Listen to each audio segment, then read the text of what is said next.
Hola gente de Quinto, ¿cómo están? Tanto tiempo sin vernos, espero que se encuentren bien. Ya todos recuperados, los que estuvieron enfermos y los que no, espero que sigan resistiendo esta cuarentena hasta que las condiciones, obviamente, tanto sanitarias como sociales, se compongan y podamos volver a una especie de nueva normalidad, como todo el mundo le dice.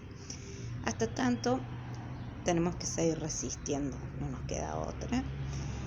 Y el motivo de este video para con ustedes es para aclarar algunas cuestiones sobre la materia este año que lamentablemente no se han podido dar en forma presencial.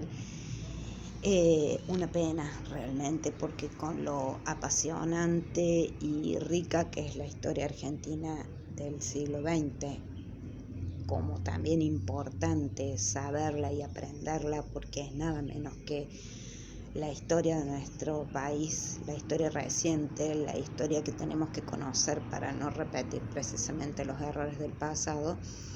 No hemos tenido la posibilidad de desarrollarla en forma presencial, de sacarnos dudas, de debatir y de poner en la mesa un montón de cuestiones que hubiera estado muy bueno hacerlo. Yo había planteado una forma a principio de año, si continuaba la presencialidad de dar la materia, no fue posible. Entonces, bueno, tuve que apelar a los recursos de los documentales para que ustedes, a falta de otro tipo de bibliografía, pudiesen entender de una manera más didáctica esta controvertida historia argentina, ¿sí? Signada sin dudas por el fenómeno del peronismo. Ustedes verán que todo el desarrollo histórico que hemos hecho hasta ahora ha estado presente de una u otra forma el peronismo. ¿Por qué se insiste tanto con esto? Tenemos que acordarnos que los pilares de la doctrina peronista fueron siempre, desde el 45 hasta hoy, y creo que en un futuro será igual, fueron la independencia política, la soberanía económica y la justicia social. ¿Qué significan esos tres conceptos que son básicos para entender el fenómeno del peronismo y lo que el peronismo perseguía con esos objetivos? La independencia política, sabemos que es, obviamente, la capacidad que tiene un Estado de manejarse en forma autónoma sin depender políticamente de ninguna potencia, cosa que la Argentina lo logra parcialmente en lo que fue la primera y la segunda presidencia de Perón, en un contexto en donde obviamente las potencias europeas y Estados Unidos no se podían ocupar de nosotros o estaban totalmente distraídos por la Segunda Guerra Mundial.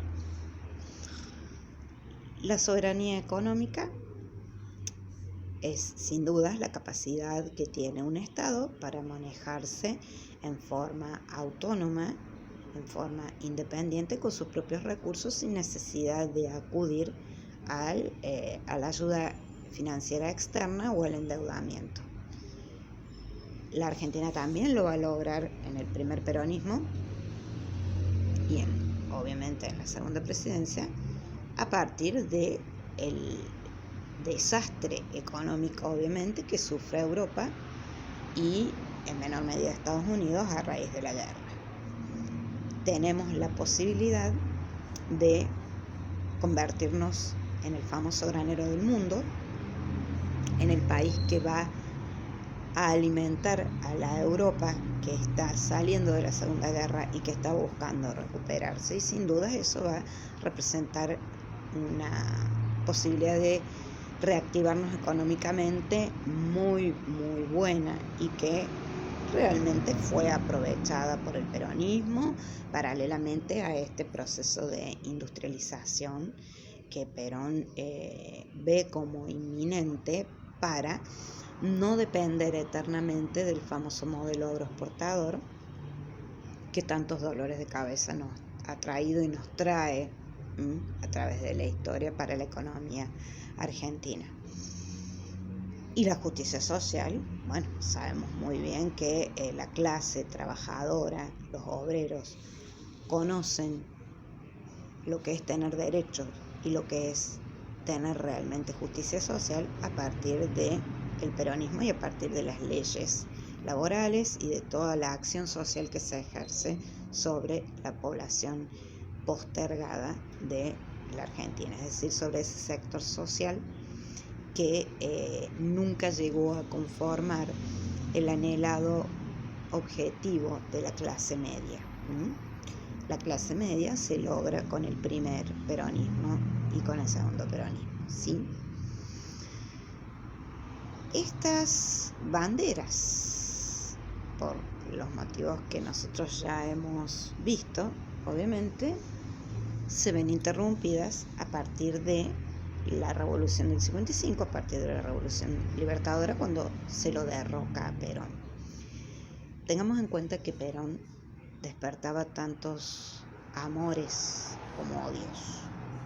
Los amores provenían obviamente de la clase trabajadora, de esta clase que había sido absolutamente favorecida por Perón, y los odios sin dudas estaban representados por las derechas, algunos sectores de las Fuerzas Armadas que siempre estuvieron en contra de Perón, y los grupos industriales que en definitiva eran los que se veían menos beneficiados por la política peronista.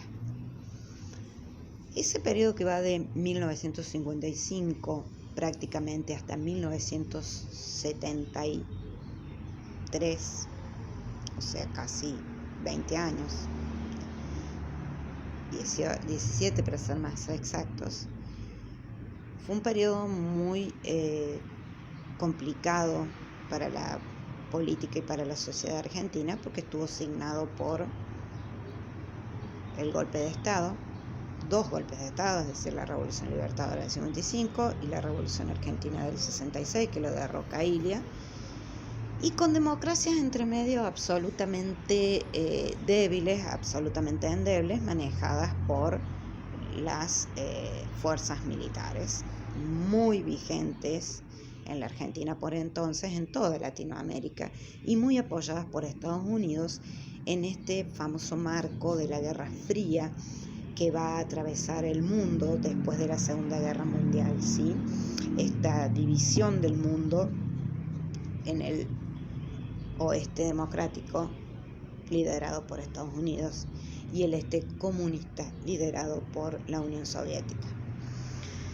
En ese contexto, obviamente, Estados Unidos se dedica a fortalecer a todas las Fuerzas Armadas de Latinoamérica por el temor de que el comunismo se entrometa en su territorio, en su zona de influencia.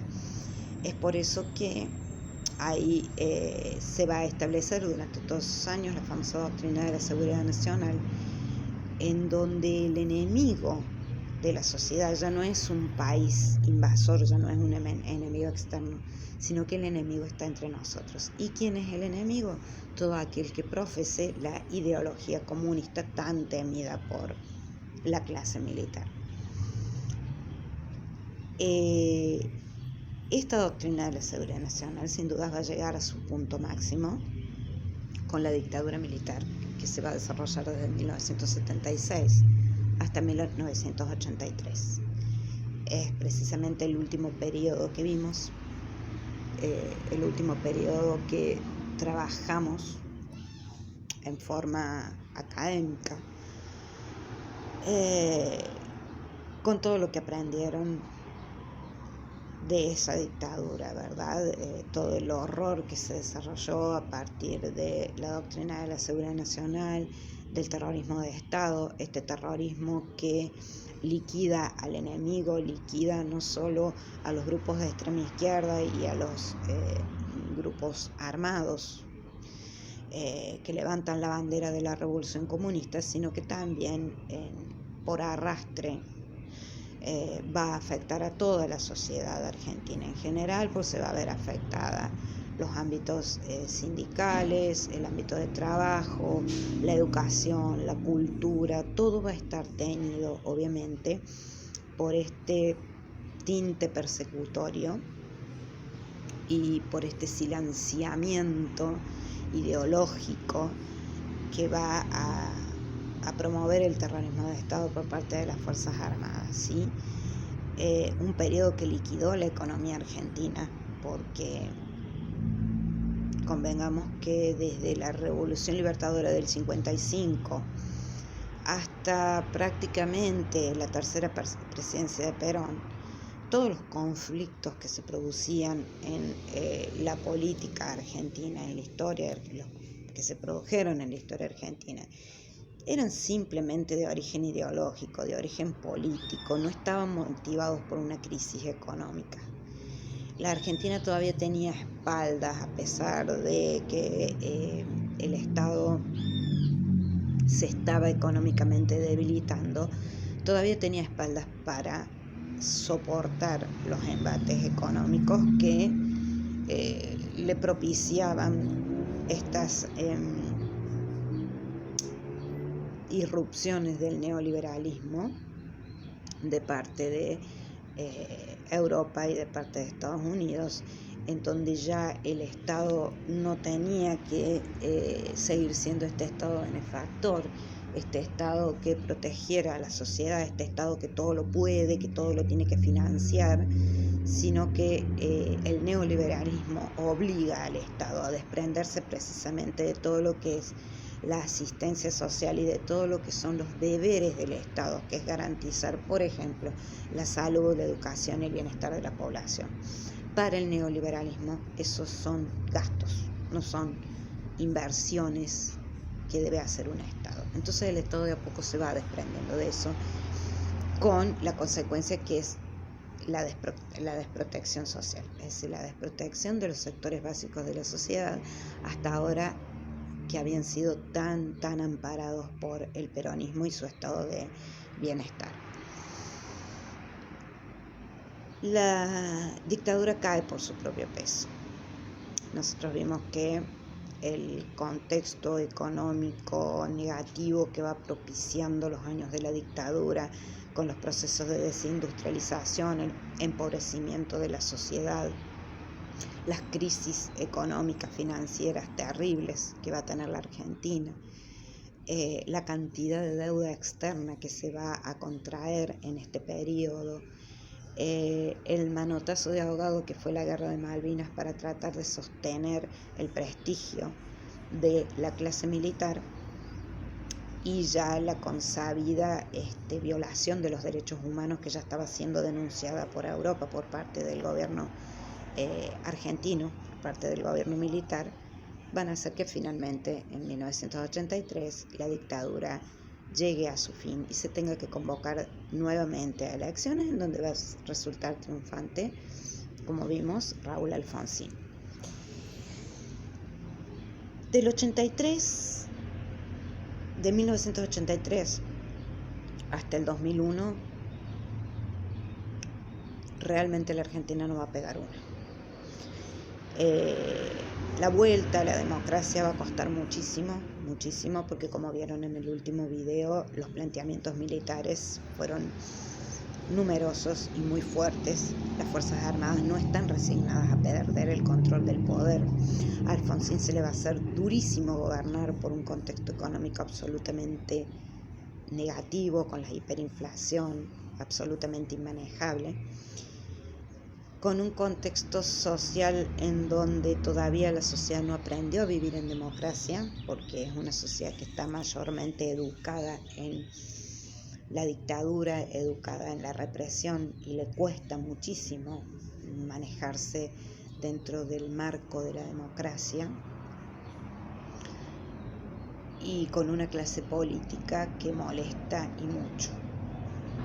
con intereses absolutamente mezquinos y que termina haciendo que Alfonsín tenga que entregar su mandato mucho antes de que se termine a manos de Carlos Menem. Carlos Menem, personaje de la historia argentina si los hay, va a llevar a su máxima expresión el modelo neoliberal, este desentendimiento del Estado de todo lo que es la asistencia social y el resguardo de la población y de la sociedad. Las relaciones carnales con Estados Unidos van a ser llevadas a su máxima expresión, el endeudamiento externo, los casos de corrupción por millones. Menem sabe muy bien que en este momento él está sentado en una banca del Senado, pero sencillamente por sostener su inmunidad parlamentaria para no ser juzgado por miles de causas de corrupción de las que fue acusado, como la explosión de la embajada de Israel, el atentado a la AMIA, el atentado que terminó con el asesinato de su hijo, la explosión de la fábrica militar de Río Tercero, innumerables, realmente muy vigente. El famoso Menem lo hizo. Es al vicio la inmunidad parlamentaria, sin dudas, porque el tipo ya con la edad que tiene obviamente no puede ir a prisión. Lo sumo tendrá que terminar con una prisión domiciliaria, pero los intereses son tan mezquinos de los políticos que ni siquiera está dispuesto a enfrentar esa condena. Menem termina sus 2 mandatos, los termina increíblemente, no tiene que hacer entrega del poder anticipado, con un descrédito absoluto, obviamente, de lo que fue su gestión, sobre todo su segunda gestión, y que va a terminar con nuevamente el triunfo de la Alianza, partido que va a estar liderado por el radicalismo, cuyo candidato a presidente va a ser Fernando de la Rúa. Fernando de la Rúa va a ganar la presidencia en el 2000, pero le va a durar muy poco, porque en el 2001 todo este monstruo que había creado Menem va a salir a la luz, va a reventar y va a arremeter sobre la Argentina con la famosa crisis del 2001. Como ustedes habrán visto en el último video, fue una crisis económica terrible, en donde la sociedad argentina se levantó en defensa de sus intereses. Por primera vez estuvo dispuesta a que se vayan todos, es decir, en un descreimiento absoluto de la clase política. No querían saber nada con el peronismo, no querían saber nada con el radicalismo, con ningún partido político. Pero ojo, esa sociedad que se levantó en el 2001, que la pasó muy mal, porque pasó mucho hambre, pasó mucha necesidad. Los bancos se quedaron con todos sus ahorros de una vida. Una sociedad que no podía salir del pozo ni a palos, que no tenía ninguna posibilidad de emerger de semejante crisis, nunca cuestionó el sistema democrático. Nunca pidió el regreso de las Fuerzas Armadas. De ninguna manera puso en peligro la institucionalidad. Pidió simplemente un cambio de gobierno en manos de la democracia, en manos de lo que el pueblo en ese momento necesitaba.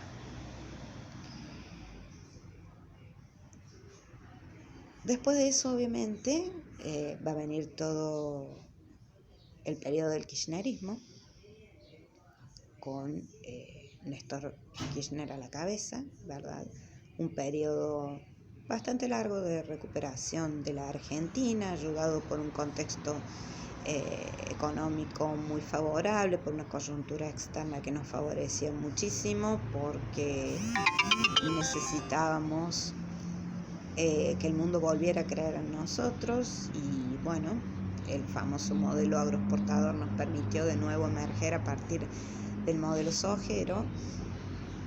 Y bueno, y la historia continuó con Néstor, la muerte de Néstor, la asunción de su esposa Cristina, los 2 mandatos de Cristina, el kirchnerismo en su máxima expresión, la vuelta a este Estado popular, a este modelo nacional y popular que vuelve a reivindicar